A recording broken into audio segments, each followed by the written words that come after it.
Irmãos, Bom dia. convido a todos a colocarem de pé, nós vamos dar início ao culto dessa manhã. Feche seus olhos, vamos elevar os nossos pensamentos a Deus. Senhor, nessa manhã estamos, Pai, aqui reunidos em Teu nome, com o propósito de fazer, Pai, Teu nome conhecido, grande e exaltado, Pai, entre nós. E que o Senhor, Pai, venha falar nos nossos corações essa manhã, por meio de tudo quanto vamos fazer aqui, e que seja em tudo para a Tua honra e para a Tua glória, no nome de Jesus, que nós oramos, Pai, entregamos a Ti as nossas vidas, em sacrifício vivo, santo e agradável, Senhor, nessa manhã, no nome de Jesus. Amém.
Nesta manhã, irmãos, nós queremos refletir sobre a compaixão na lei de Deus.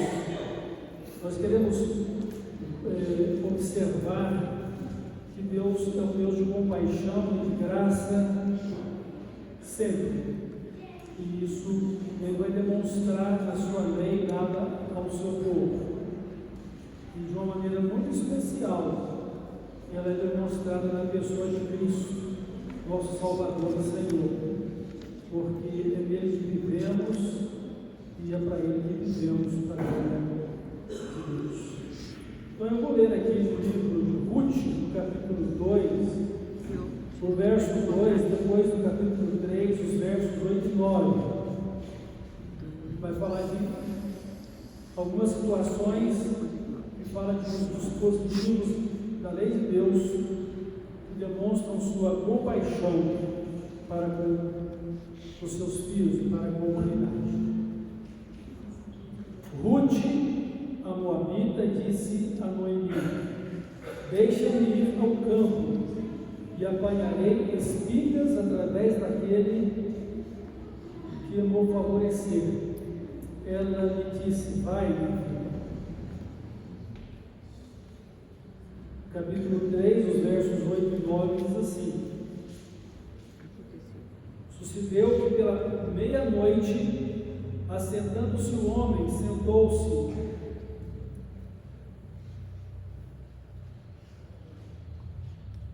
e eis que uma mulher estava deitada a seus pés. Disse ele: quem és tu? Ela respondeu: sou Ruth, tua serva. Estende a tua capa sobre a tua serva, porque tu és resgatador. Nós vamos, no momento oportuno, estarmos refletindo sobre a compaixão de Deus revelada nessas passagens da Escritura que revelam a sua lei dada a ele, a Israel, ao seu povo. Vamos orar, e nessa oração nós queremos lembrar dos aniversariantes da semana. Então, no dia 20 nós temos o João Mário do Rei, no dia 23 a Maria Valentina Tavares, no dia 24 a Evelyn de Souza, no dia 26 Alexander de Castro, como também é aniversário de casamento da irmã Micaela. E no dia 26 também o aniversário de casamento da irmã Rafaela Lemos e Luciano. Vamos orar, que Deus esteja abençoando estas vidas, esses casamentos, e a nós nesta manhã, como povo dele, que acolha a nossa adoração. Nós vemos aqui no encontro como igreja do nosso Deus, para adorá-lo, para servi-lo, e nós precisamos colocar o nosso coração neste propósito.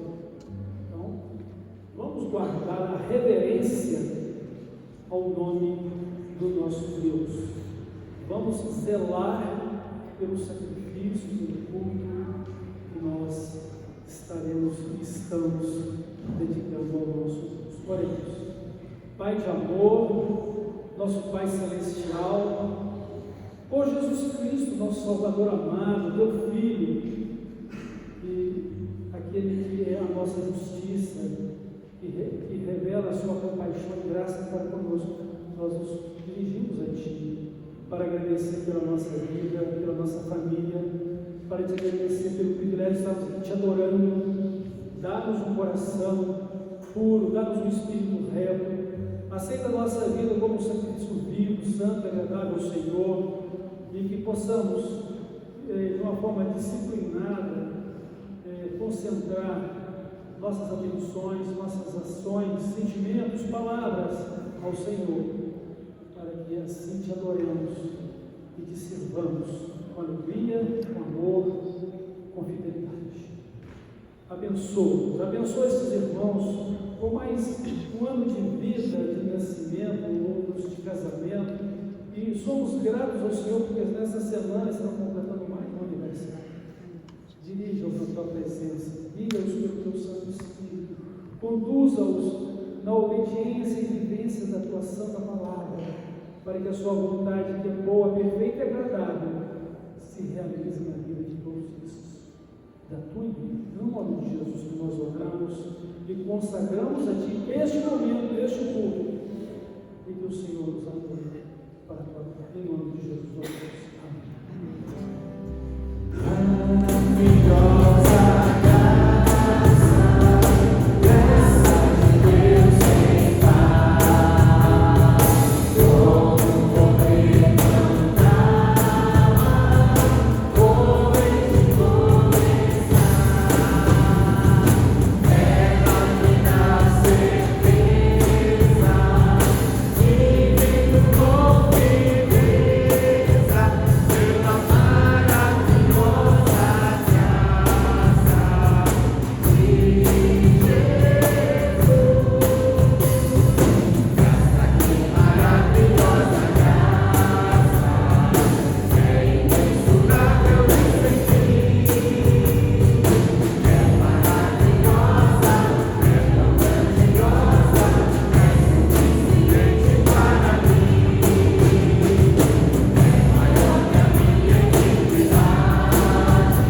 nosso Senhor Jesus Cristo e vamos continuar louvando e celebrando a Ele, agradecidos pela sua graça e o seu favor demonstrado a nós.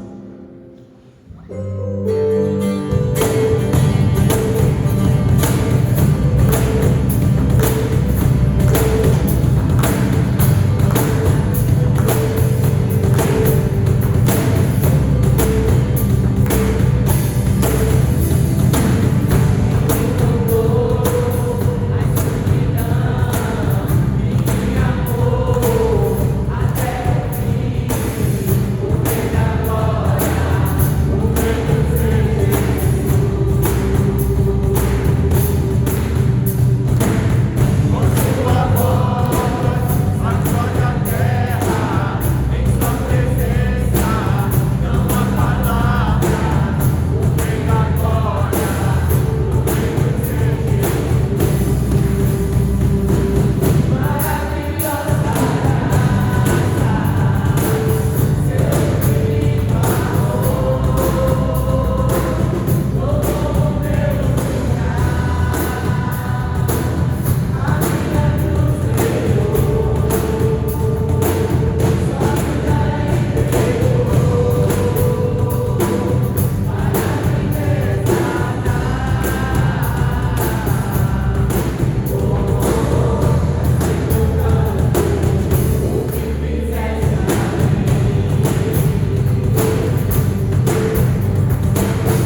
sobre nós, Pai, derramando o teu perdão, a tua misericórdia sobre as nossas vidas, mas não somente sobre nós, Pai, mas também pelos que nos perseguem, aqueles que muitas vezes tentam tramar contra nós, Pai. Nós também declaramos das suas misericórdias, do teu perdão, Pai, sobre a vida de todos, Pai, e que possamos desfrutar das bênçãos do Senhor, entendendo, Pai, a tua maravilhosa graça para conosco, e que podemos, Pai, que possamos ser misericordiosos, assim como o Senhor é, Pai.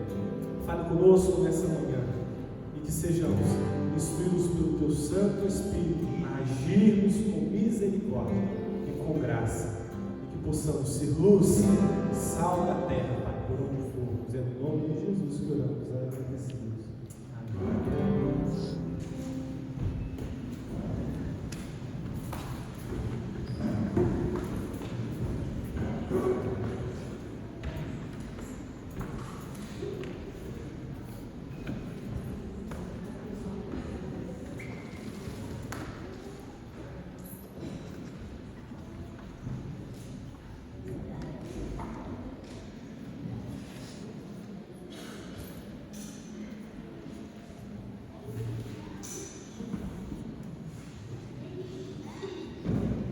Meus irmãos, minhas irmãs, eu queria que cada um de vocês agora refletisse sobre uma pergunta muito séria e de suprema importância para a sua vida com Deus. Você é um verdadeiro adorador? Você é uma verdadeira adoradora? Como é que você tem adorado a Deus? Como é que você tem comparecido perante Ele, ou está diante dele no seu dia a dia e junto da igreja? O seu coração está unido com o coração de Deus? Os seus pensamentos estão voltados para Ele? Às vezes a gente pratica muita irreverência. A palavra de Deus diz: guarda o teu pé quando entrais na casa de Deus. Nesta noite, irmãos, nós queremos falar sobre verdadeiros adoradores. E você poderá ouvir o que Deus vai te ensinar a respeito da sua adoração pessoal, da sua adoração como membro, parte da igreja. Hoje às 19h30. Porque se você não for um verdadeiro adorador, uma verdadeira adoradora, você ainda não está na presença de Deus, e você não está fazendo a vontade de Deus, e você não tem aceitação dele, o que é terrível.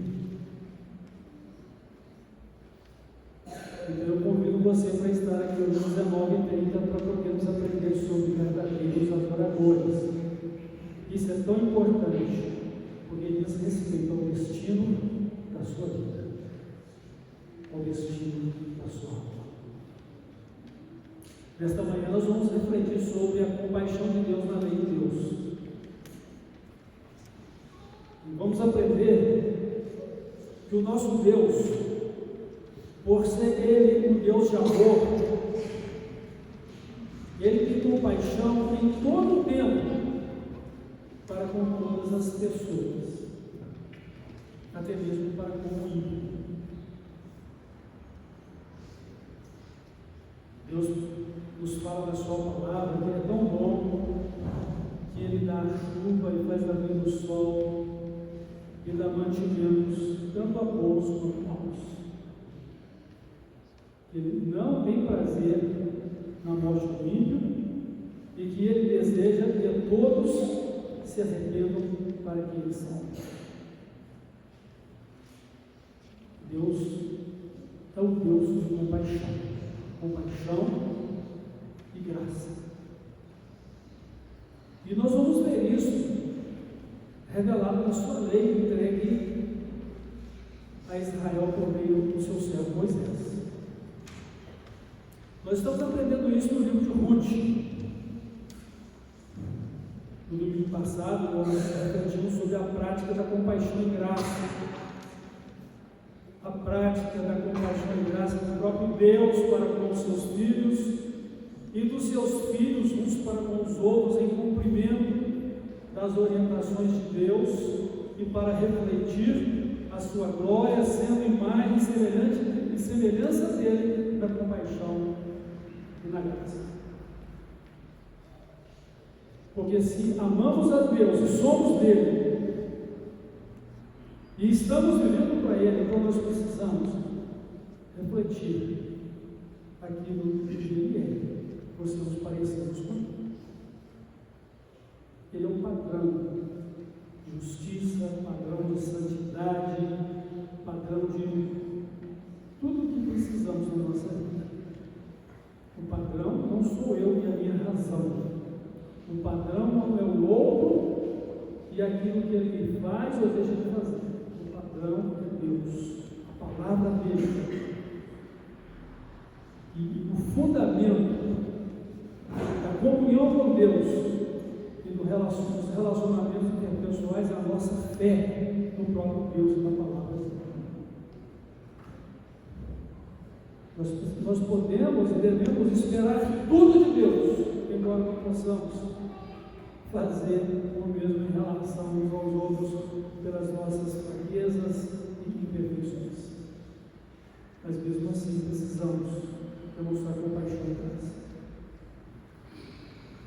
No versículo 2, do capítulo 2 de Ruth, ela disse para Noemi, sua sogra: vou colher espigas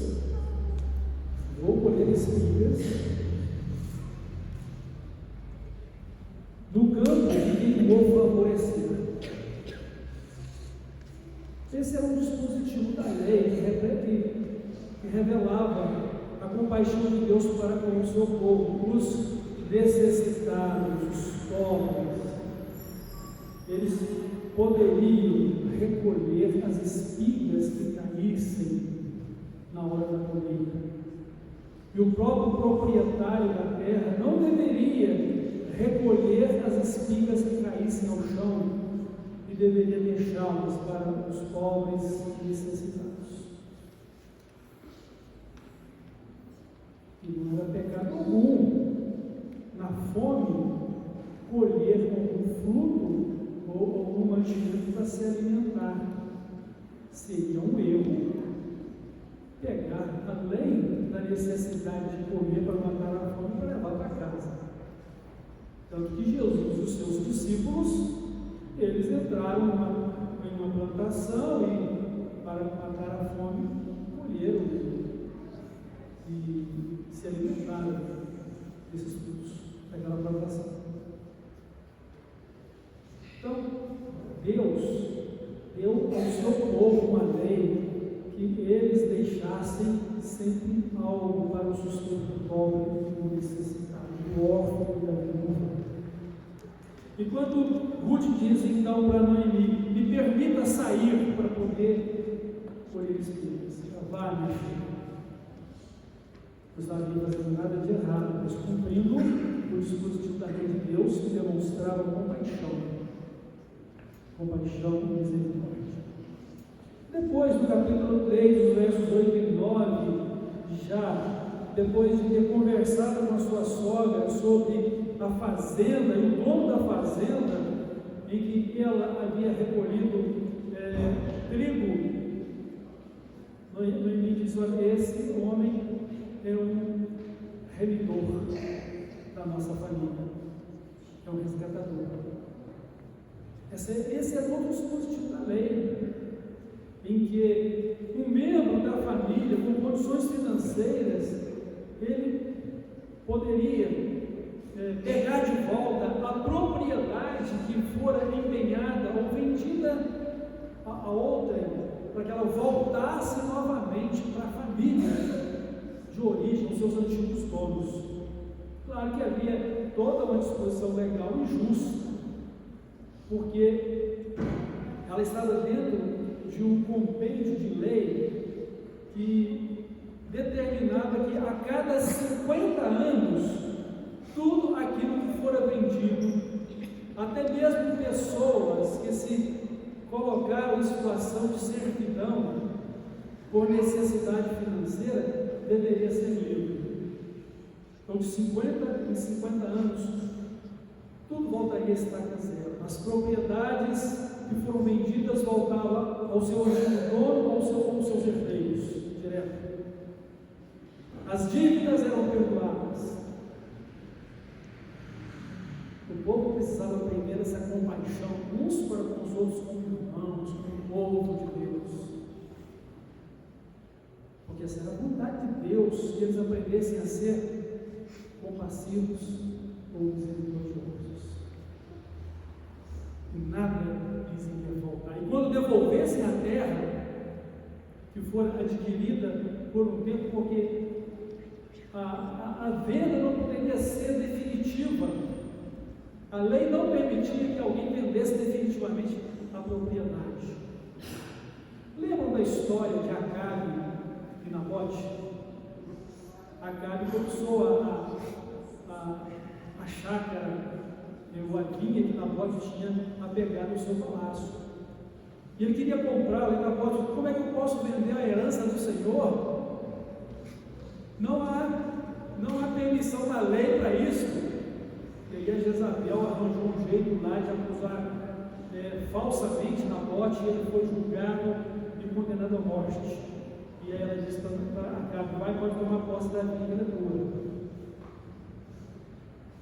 E Deus então mandou o profeta lá em Acabe. E Deus então disse que aonde os cães lamberam o sangue de Nabote, lamberiam também o sangue dele. E que Jezabel seria comida pelos cães. Deus julgou e Deus julgou isso. A propriedade não poderia ser vendida. Então, de 50 em 50 anos, deveria voltar ao seu antigo dono ou aos seus herdeiros. E outra coisa em relação ao remidor é o seguinte: no caso de que não houvesse um membro da família que continuasse o nome da família, seria o seguinte: o irmão mais velho casaria com a viúva e suscitaria um descendente para o falecido. E não havendo irmãos, como no caso de agora era o resgatador Boaz, ele deveria casar com Ruth e suscitar um herdeiro direto para a família de Elimelec ou de Noemi. Então Ruth está levantando aqui questões legais, né? Explicar aonde pudesse e ninguém poderia impedir assim.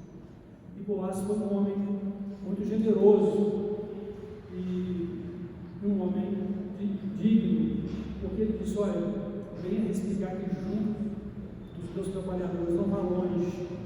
E deu ordem a eles: olha, não maltratem essa mulher. Ele sabia que ela era viúva de um dos seus parentes e nora de Noemi, sua parente. Foi um perfeito cavalheiro. E quando ela diz: olha, você é meu remidor, por isso que eu estou aqui, você olha,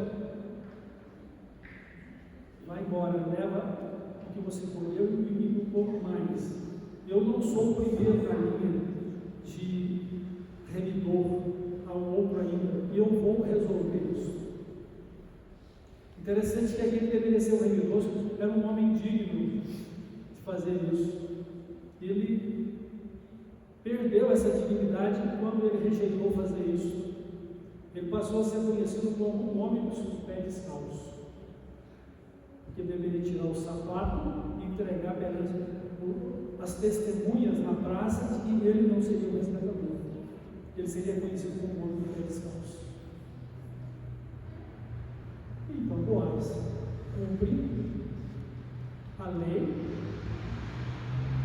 por graça, por misericórdia, compaixão, conforme a lei mandava fazer para com Ruth, sua sogra, e ainda suscitou um herdeiro, né, que foi o Obed, avô de Davi, porque Ruth gerou Obed e se tornou o herdeiro de Elimelec nas terras que foram resgatadas.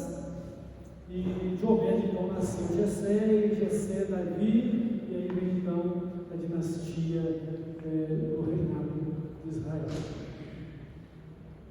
E interessante, né? Por que hoje Israel não tem mais rei? É porque o rei está sentado no trono.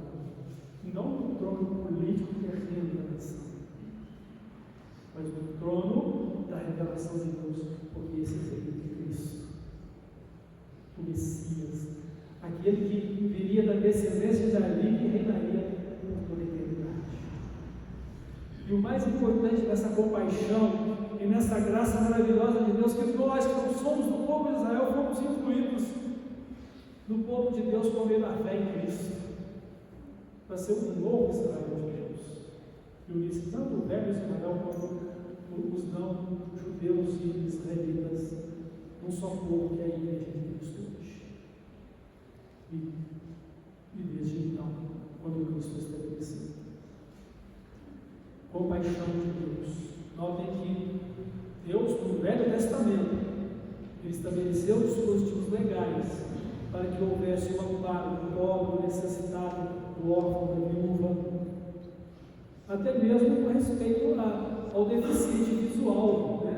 A lei proibia e iria punir quem colocasse tropeço ao cego. E é claro que existem muitas outras orientações a respeito da vida em comum entre as pessoas, que demonstrava compaixão e graça que revelasse respeito e dignidade. Irmãos, isso sempre foi, sempre será, porque o nosso Deus, Ele é um Deus de amor. Ele é amor. E somente quem ama pode conhecê-lo. Porque ninguém pode conhecer o amor sem conhecer o amor de Deus. Nós amamos porque nos amou primeiro. Isso em relação a eles, em relação às pessoas.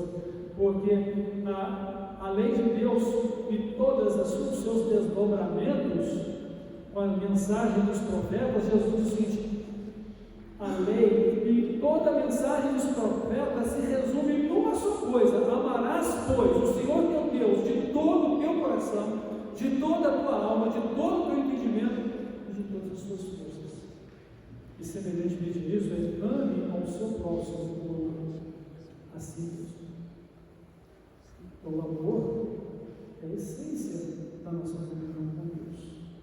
Uma comunhão que só pode existir pela fé. Um amor que só vai entrar na nossa vida e tomar toda ela por causa da fé em Cristo. Então, nosso Deus é um Deus de amor. Não há outro Deus além dele. Então, Deus é amor, Ele é amor, e por isso Ele é compassivo, Ele tem compaixão por todas as pessoas. Agora eu quero que vocês entendam uma coisa: o amor de Deus, ou seja, sua compaixão e graça, não anula a sua justiça. Se você crer e se você se dispuser a viver para Deus em obediência à sua palavra, Deus santifica a sua vida, Deus te declara justo e Deus te acolhe como filho ou filha e faz você participar da família dele, da igreja, do seu povo. Mas se você fechar o seu coração, rejeitar a palavra de Deus, não se consagrar a Ele, você sofrerá a punição dos seus pecados. A maior prova de que Deus, sendo amor, também é justo e que o seu amor não anula a sua justiça e a justiça conduz também o amor, é a cruz de Cristo.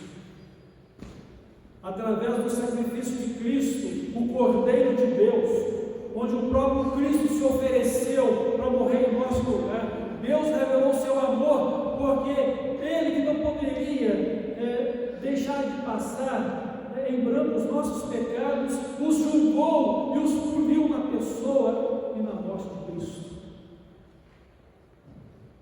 E por outro lado, Deus foi justo também com a morte de Cristo porque os nossos pecados foram julgados e punidos. Então, na morte de Cristo, Deus demonstrou amor para nos salvar. Na morte de Cristo, Deus demonstrou a sua justiça para nos livrar da lei do pecado e da morte. Como você pode pretender escapar do encontro com Deus se não levar em conta o amor e a justiça dele, a compaixão e a justiça dele? Porque você precisa do amor de Deus para ser perdoado, e você precisa também do amor de Deus para ser salvo ou justificado. Precisa de Cristo que te dá a vida, e precisa de Cristo que te livra da morte ou da condenação. Por isso eu e você precisamos ser um verdadeiro adorador. Por isso eu e você precisamos levar a sério a nossa comunhão com Deus. E precisamos ser verdadeiros adoradores. Vamos falar sobre isso esta noite. Sou digno de estar na presença de Deus, fazer parte das bodas de Cristo, por poder. Tenho a minha vida em sacrifício vivo, santo e agradável a Deus. Deus tem se agradado de mim. Deus tem recebido minha adoração. Deus tem me acolhido nos seus atos santos. Vamos pensar nisso, irmãos, para que você não corra em volta, para que no final você não possa querer justificar o injustificável diante de Deus.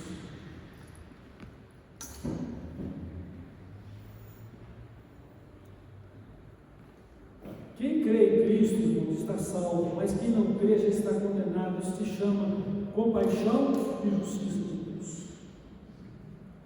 Então, na lei de Deus, entregue a Israel por meio de Moisés, nós vamos encontrar a lei do jubileu, de 50 a 50 anos, deveria haver perdão e libertação de todas as coisas.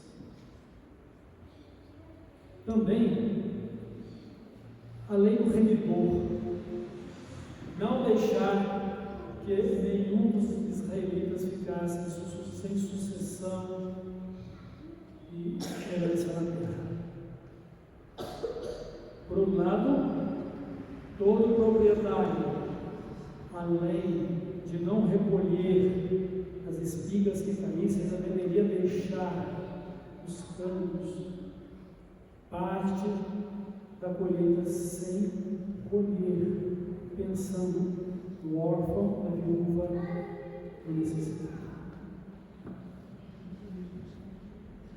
Deus é tão bom assim, que Ele ainda tinha uma outra lei que diz assim: de 7 em 7 anos a terra tem que descansar.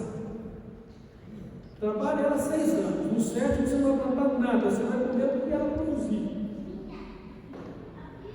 Mas no 6º ano, ela vai te dar colheita em dobro, para que você não precise fazer isso, continuar trabalhando indefinidamente a terra.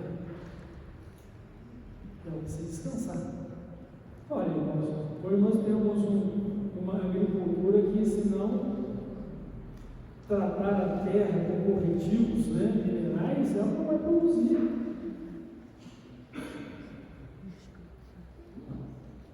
E vai chegar o momento que essa terra cansada não vai produzir mais nada, ela virou um deserto estéril. E Deus teve que punir Judá por 70 anos, por causa de que a terra também não descansou. Para cada ano que ela não descansou, foram cerca de 7 anos de escravidão, até que a terra descansasse. Mas o nosso Deus é um Deus de amor, de compaixão, é um Deus justo. Lembrem-se disso. É tão bom desfrutar do amor de Deus, mas tão duro enfrentar a sua ira, ou seja, a sua justiça. E lembre-se de uma coisa: Deus não faz acepção de pessoas. Se Ele fala comigo, com você, para nos orientar como deve ser a nossa vida cristã, nós precisamos, com fé, acolher as suas orientações. O Senhor Jesus foi muito claro quando ele fala que no dia do juízo, ele vai ter que lançar no inferno pessoas que viveram à sombra do seu evangelho e que tiveram até práticas evangélicas como forma de vida. Ele diz: no último dia muitos vão me dizer: Senhor, Senhor, nós não pregamos a sua palavra, ou se nós não profetizamos em seu nome, nós não fizemos milagres. E Jesus então lhes dirá: nunca vos conheci, não te conheço, afasta-se de mim. E quando ele diz afasta-se de mim, ele vai estar dizendo o seguinte: apartai de mim, maldito, para o fogo eterno preparado para o diabo e seus anjos. E aí nesse capítulo 25 de Mateus, quando ele faz essa declaração, ele está levantando questões de compaixão e de graça. Tive fome, não me deste de comer; tive sede, não me deste de beber; estava enfermo na prisão, não me visitaste; nu e não me vestiste. Quando é que nós não fizemos isso? Quando não fizeste a um desses meus pequeninos irmãos. E ele nem todo que lhe diz Senhor, Senhor, entrará no reino de Deus, mas somente aquele que faz a vontade do Pai. Então, irmãos, olha, a minha preocupação e a sua deve ser: vamos fazer a vontade de Deus. A vontade de Deus diz respeito em crer nele como o único Deus verdadeiro, em Jesus Cristo, a quem ele enviou como o nosso único e suficiente Salvador, e viver por ele. Como disse Paulo, a vida que eu estou vivendo aqui neste mundo, ou seja, a vida que eu estou vivendo neste meu corpo de carne, nesta minha vida terrena, eu a vivo na fé do Filho de Deus, o qual me amou e se entregou por mim, e eu não torno isso inútil. E a gente sabe que tem muitos vivendo um evangelho inútil, uma graça inútil, uma compaixão inútil, porque não alcançou o seu coração, não mudou a sua vida, não trouxe libertação alguma, mas continua vivendo na sua própria incredulidade e pecado, ou estão vivendo um evangelho particular, uma vida segundo o seu próprio coração, em nome de Deus. Deus sempre vai ser justo e sempre vai ser amor. E a cruz de Cristo é a comprovação disso. A um coração quebrantado e humilde, Deus não rejeita jamais. Agora, um coração orgulhoso, que não se quebranta, que não se humilha diante de Deus, Deus não quer. Deus procura verdadeiros adoradores. Lembra-se disso. Então Deus é sempre bondoso, sempre compassivo, porque Ele é amor.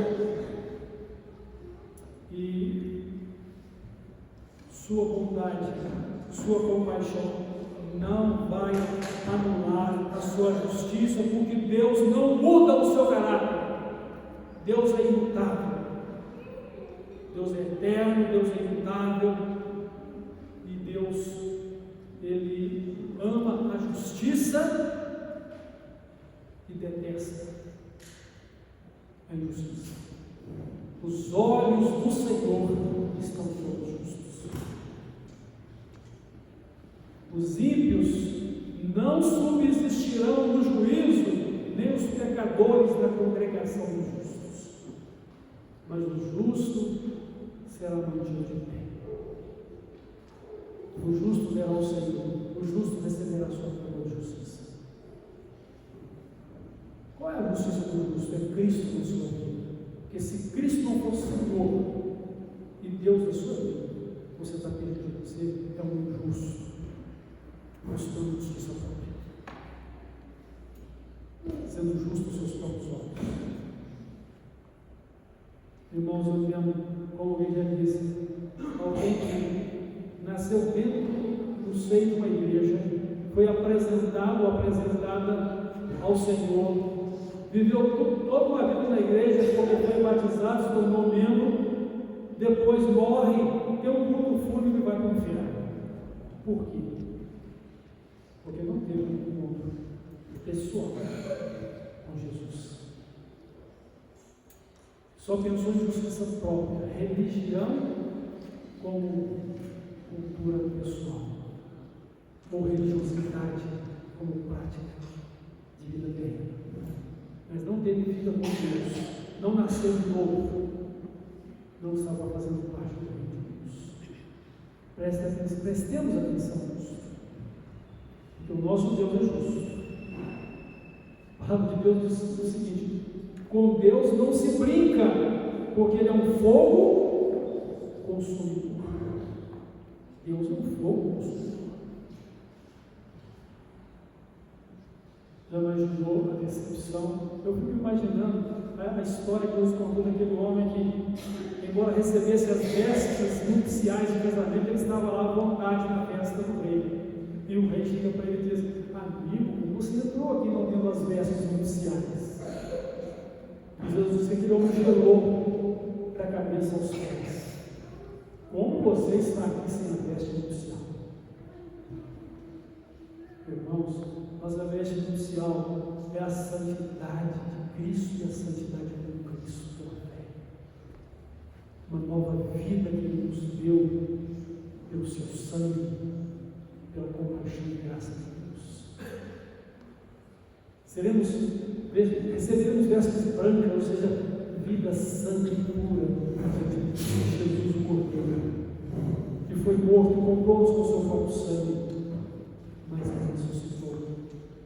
Irmãos, Deus não executaria um plano que não fosse perfeito, porque Cristo morreu por nós, Ele morreu para nos salvar, mas Ele morreu porque Ele tinha poder para dar a sua vida e tornar a recebê-la de volta, como Deus que Ele era, e junto do próprio Pai e do Espírito Santo, também traz de volta a vida pela ressurreição. É o plano perfeito de Deus. É muito triste quando nós lemos e visualizamos em imagens de filmes a paixão de Cristo, porque aquilo ali mostra a feiura do nosso pecado, a indignidade que temos em viver com Deus por causa deles. Mas ao mesmo tempo uma alegria enorme, porque o nosso Cristo, Ele vive porque ressuscitou. E Ele desfez a escravidão do pecado e o poder da morte, da sua morte e da sua ressurreição, para que eu e você pudéssemos nos alegrar perante Deus e viver por sua compaixão e por sua graça. Então, Deus é sempre bom e compassivo, pois Ele é amor, mas Ele é misericordioso, sem contudo deixar de ser justo. Levemos em consideração não somente a bondade de Deus, mas a severidade de Deus também, irmãos. Você acha que pode fazer as coisas de qualquer maneira para Deus? Não. Deus não vai aceitar isso. E se Deus não aceita o que você está fazendo, é porque Deus também não vai aceitar a sua pessoa. Mas para ter a aceitação de Deus, você precisa estar em Cristo, em amor e obediência à sua palavra. Então Deus, irmãos, Ele quer que sejamos obedientes à sua palavra. Ele quer que nos arrependamos dos nossos pecados e escolhamos a bênção e a vida. Irmãos, como Deus é bondoso, como Deus é um Deus de compaixão e graça. Ele diz: eu ponho diante de vocês hoje a bênção e a maldição, a vida e a morte. Eu quero que vocês escolham a bênção e a vida. Mas qual tem sido a nossa escolha? Vida e bênção ou maldição?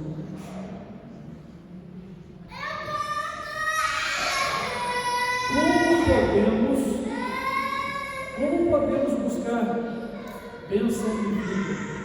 Como podemos buscar bênção de vida? Buscando a vontade de Deus, vivendo de acordo com a palavra de Deus. Mas é muito simples. Você se enquadra ou está enquadrando a sua vida na palavra de Deus? De Deus não se zomba. Ele não terá por inocente de ter que tomar o seu nome. Finalmente, irmãos, quero destacar aqui que o Senhor, Ele é bom e uma fortaleza no dia da angústia. E Ele conhece aqueles que Ele confia. Essa foi a declaração feita pelo profeta Naum. O Senhor é bom, o Senhor é uma fortaleza no dia da angústia.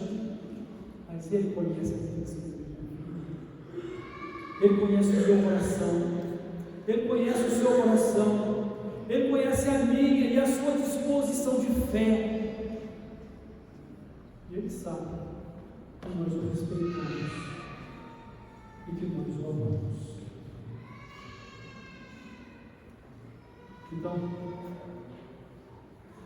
que levemos em conta a presença de Deus na nossa vida, a sua boa, perfeita e agradável vontade, e nos comportemos e vivamos de acordo com a sua vontade, com o seu propósito, vivendo uma vida de amor que revela compaixão e graça, mas sobretudo que revela dignidade de sermos seus filhos e que revela a sua imagem e semelhança dele. Para que assim, hoje, como nos diz o Ruth, embora não vivamos aqueles mesmos princípios legais, mesmo porque nós não estamos no Velho, mas no Novo Testamento, e que hoje, muito mais ainda do que no passado, de ter que cumprir uma disposição legal, nós cumprimos um princípio eterno de reflexo moral daquilo que Deus é, como imagem e semelhança dele, pela salvação que temos em Cristo, pela vida eterna que temos em comunhão e harmonia com Ele. Então, hoje também precisamos e necessitamos viver uma vida de compaixão e graça, porque isso faz parte da nossa vida em Cristo, faz parte de Cristo vivendo em nós, faz parte do amor de Deus revelado a nós e que desfrutamos desse amor para amá-lo incondicionalmente, irrestritamente, e amarmos uns aos outros como Ele nos amou, ou como amamos a nós mesmos também. Então, praticar compaixão e graça é obediência aos ensinos de Jesus e são mandamentos que Ele nos deu. E a palavra de Deus, irmãos, ela nos prepara para uma vida de compaixão e de graça. Toda a Escritura, divinamente inspirada, toda a palavra de Deus, ela é proveitosa para nos corrigir, para nos ensinar e para nos encorajar a sermos pessoas perfeitas em Cristo, perfeitas em Deus, perfeitamente preparados para toda a obra. E sobretudo, a palavra de Deus nos diz que nós somos criados em Cristo Jesus para as boas obras, as quais Deus preparou para nós. É nosso dever, é nossa responsabilidade. Não deveríamos buscar nenhuma honra, nenhuma glória pessoal por isso, nem tampouco buscar gratidão ou reconhecimento comum das pessoas, porque é o nosso dever, nossa responsabilidade de Deus é ser nos criou para essa vida de compaixão e graça de boas obras. E diante de uma vida imperfeita e falha como temos, nós precisamos ter o temor de Deus no nosso coração para poder considerar o melhor serviço, a melhor dedicação, uma vida de excelência na presença de Deus, porque Ele merece tudo de bom e a glória de Deus na sua vida.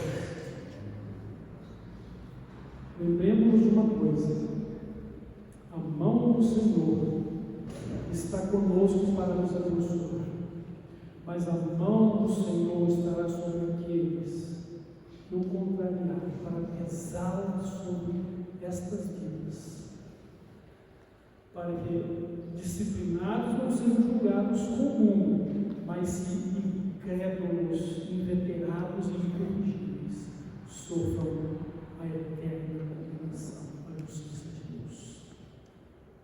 Porque Ele não tem prazer na morte do ímpio, nem quer que ninguém se perca, mas a morte do ímpio e a sua condenação eterna é a sua responsabilidade, ou responsabilidade dele, em não crer e não se submeter à vontade de Deus. Lembremos disto também como filhos dele. Se Elimelec e Noemi, antes de descer ao Moabe, tivessem consultado a vontade de Deus, devemos, Senhor, mudar aqui da nossa terra e irmos para a nação de Moabe. Elimelec morreu, seus filhos morreram, e o povo que ele puder levar nessa lembrança não retornou nada. Talvez só as roupas de se vestir. Somente um inimigo e mais uma nova. E Deus então vai mostrar compaixão e graça para nós. Deus mostra compaixão e graça para você. Mas lembre-se, não busque merecer nada. Busque ser por amor. Busque ser um homem ou uma mulher segundo o coração de Deus, em obediência à sua palavra. Que a compaixão e a graça dele seja com você, e que você se mulher da adoradora, aprovada por Deus, aprovada por Deus. Amém? À noite vamos então conversar sobre Deus procura verdadeiros adoradores. Vamos lá.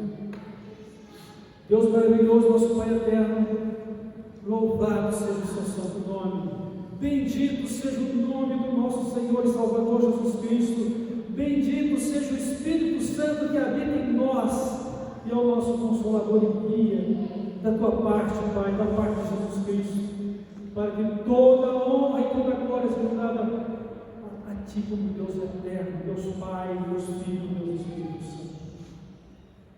Guarda-nos no Teu nome, guarda-nos para o Senhor mesmo, guarda-nos para uma vida feliz com o Senhor e nos dá uma vida, Pai, digna de sermos Teus filhos, dignas de verdadeiros adoradores, e que o Senhor edifique a igreja, e que o Senhor proteja a sua igreja de todo mal, tudo que se levantar contra ela, tudo que se colocar como perseguição a ela, toda indignidade que se fizer contra ela, seja repreendida por Ti, no nome de Jesus, e que esta igreja seja santa, justa e gloriosa em Cristo Jesus, para a tua honra.